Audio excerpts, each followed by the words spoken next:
നമസ്കാരം, blossom makeup സ്റ്റുഡിയോയിലേക്ക് എല്ലാവർക്കും സ്വാഗതം. ഞാനിന്നൊരു പ്രൊഫഷണൽ ഹെയർ സ്പായുടെ വീഡിയോ ആണ് കാണിക്കുന്നത്. എന്തിനാണ് ഹെയർ സ്പാ ചെയ്യുന്നതെന്ന് വെച്ചാൽ, നിങ്ങൾക്ക് ഡ്രൈ ഹെയറോ, ഫ്രിസി ഹെയറോ, ഡാൻഡ്രഫോ, ഹെയർ ഫോളോ എന്നിങ്ങനെ പ്രോബ്ലം ഉണ്ടെങ്കിൽ ഹെയർ സ്പാ മസ്റ്റായിട്ടും ചെയ്തിരിക്കണം. ട്രീറ്റഡ് ഹെയറിനും സ്പാ അത്യാവശ്യമാണ്. ഇതൊരു പ്രോട്ടീൻ ട്രീറ്റ്മെൻറ്റാണ്.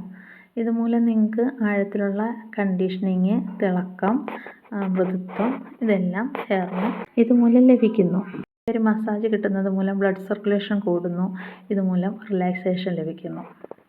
ഈ സ്പാ ചെയ്യുന്ന മൂലം ഹെയറിൻ്റെ ഒരു റിപ്പയറിംഗ് ആണ് നടക്കുന്നത്. അപ്പോൾ ഈ റിപ്പയർ ചെയ്ത് നമുക്ക് ആ ഫ്രിസ്നെസ്സും ഡ്രൈനെസ്സും ഒക്കെ മാറ്റിയെടുക്കാൻ സാധിക്കും. മസാജ് കഴിയുമ്പോൾ നമ്മൾ സ്റ്റീം തരുന്നുണ്ട്. അത് സ്റ്റീം തരുമ്പോൾ നിങ്ങളുടെ ഡ്രൈനെസ് എല്ലാം മാറി ഈർപ്പം നിലനിർത്താൻ സഹായിക്കുന്നു. നമ്മുടെ ഓണം ഓഫർ വന്നിട്ട് 700 രൂപയാണ് സ്റ്റാർട്ടിംഗ് റേറ്റ്. അപ്പോൾ എല്ലാവരും ബ്ലോസത്തിൽ വരണം. Thank you.